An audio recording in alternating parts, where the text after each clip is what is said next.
Pembacaan dari Kisah Para Rasul. Pada waktu itu terjadilah kerusuhan di kota Berea. Maka Paulus pergi dari sana. Orang-orang yang mengiringi Paulus menemaninya sampai di kota Athena. Lalu kembali dengan pesan kepada Silas dan Timotius, supaya mereka selekas mungkin menyusul Paulus. Di Athena, Paulus pergi berdiri di atas Areopagus dan berkata, "Hai orang-orang Athena, aku lihat bahwa dalam segala hal kamu sangat beribadah kepada dewa-dewa. Sebab ketika aku berjalan-jalan di kotamu dan melihat-lihat barang pujaanmu, aku menjumpai juga sebuah mezbah dengan tulisan, kepada Allah yang tidak dikenal. Apa yang kamu sembah tanpa mengenalnya, itulah yang kuberitakan kepada kamu. Allah yang telah menjadi segala isinya, Ia yang adalah Tuhan atas langit dan bumi, tidak diam dalam kuil-kuil buatan tangan manusia. Ia juga tidak dilayani oleh tangan manusia, seolah-olah ia kekurangan apa-apa, karena Dialah yang memberikan hidup, nafas dan segala sesuatu kepada semua orang. Dari satu orang saja Allah telah menjadikan semua bangsa dan umat manusia untuk mendiami seluruh muka bumi, dan Ia telah menentukan musim-musim bagi mereka serta batas-batas kediaman mereka. Maksudnya supaya mereka mencari Dia dan mudah-mudahan menjamah serta menemukan Dia, walaupun Ia tidak jauh dari kita masing-masing. Sebab di dalam Dia kita hidup, kita bergerak, kita ada, seperti yang telah dikatakan juga oleh pujangga-pujanggamu. Sebab kita ini dari keturunan Allah juga. Karena kita berasal dari keturunan Allah, kita tidak boleh berpikir bahwa keadaan ilahi sama seperti emas atau perak atau batu, ciptaan kesenian dan keahlian manusia. Dengan tidak memandang lagi zaman kebodohan, maka sekarang Allah memberikan kepada manusia bahwa di mana-mana semua orang harus bertobat. Karena Allah telah menetapkan suatu hari, pada waktu mana Ia dengan adil akan menghakimi dunia, dengan perantaraan seorang yang telah ditentukannya, sesudah Ia memberikan kepada semua orang suatu bukti tentang hal itu, dengan membangkitkan orang itu dari antara orang mati. Ketika mereka mendengar tentang kebangkitan orang mati, maka ada yang mengejek dan yang lain berkata, "Lain kali saja kami mendengar engkau berbicara tentang hal itu." Lalu Paulus pergi meninggalkan mereka. Tetapi beberapa orang laki-laki menggabungkan diri dengan Paulus dan menjadi percaya.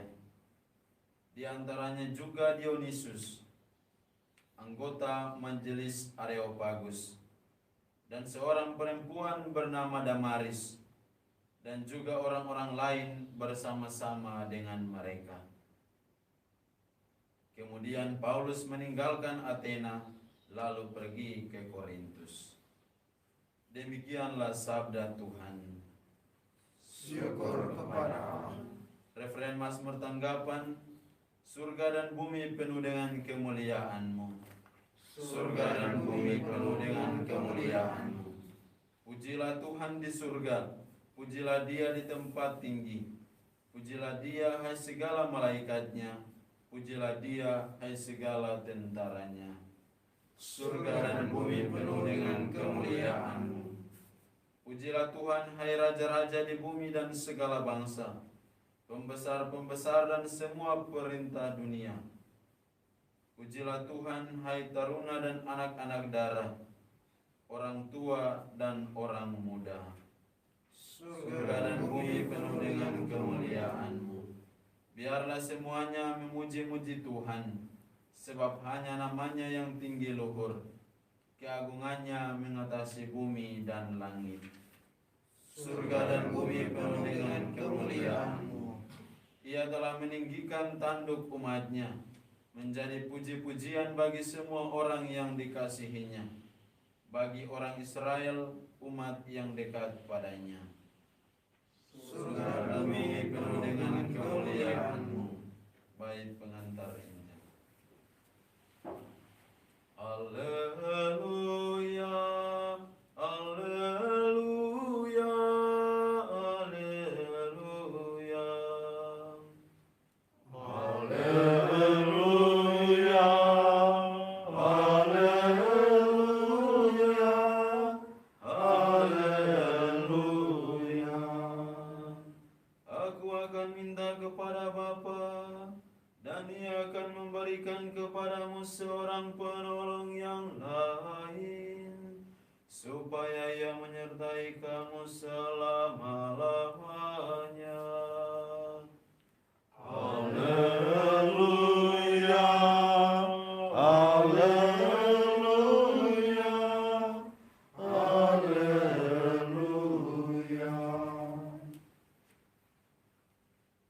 Tuhan sertamu Dan sertamu juga. Inilah Injil Yesus Kristus menurut Yohanes. Dimuliakanlah Tuhan.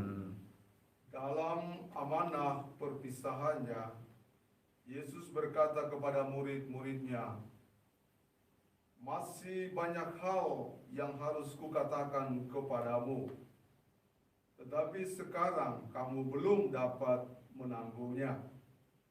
Tetapi apabila Ia datang, yaitu Roh kebenaran, Ia tidak akan berkata-kata dari dirinya sendiri, tetapi segala sesuatu yang didengarnya, itulah yang akan dikatakannya, dan Ia akan memberitakan kepadamu hal-hal yang akan datang. Ia akan memuliakan Aku, sebab Ia akan memberikan kepadamu apa yang Dia terima daripadaku. Segala sesuatu yang Bapa punya adalah kepunyaanku. Sebab itu Aku berkata, Ia akan memberitakan kepadamu apa yang Dia terima daripadaku." Demikianlah Injil Tuhan. Terpujilah Kristus.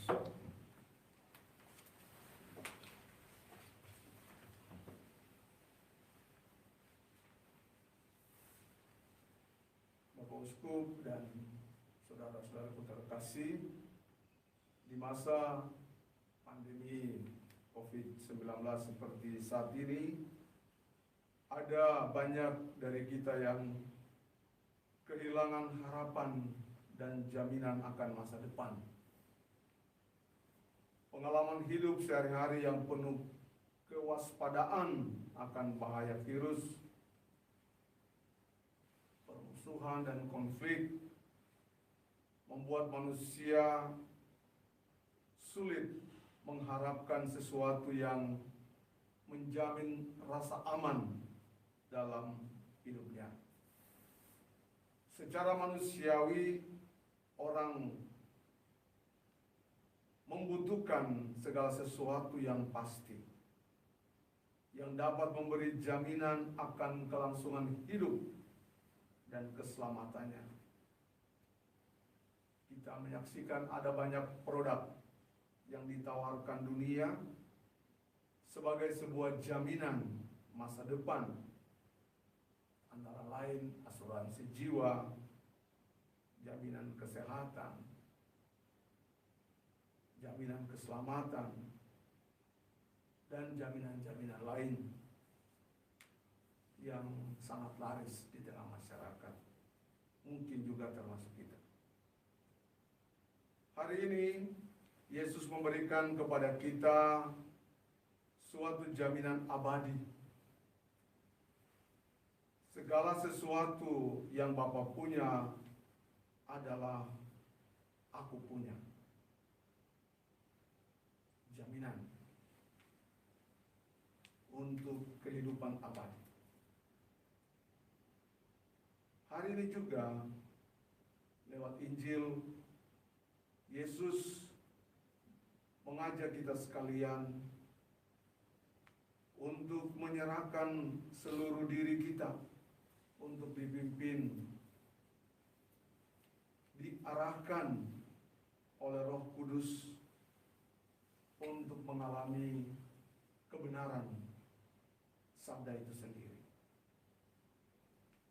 Menjadi pertanyaan refleksi bagi kita, apakah kita bersedia? Apakah kita meyakini dengan sungguh bahwa Roh Kudus, Roh kebenaran menjadi jaminan hidup kita? Kita berdoa dalam Ekaristi ini, kiranya apa yang telah dijanjikan oleh Yesus sebagai jaminan abadi bagi kita dapat kita yakini dalam hidup kita. Semoga demikian.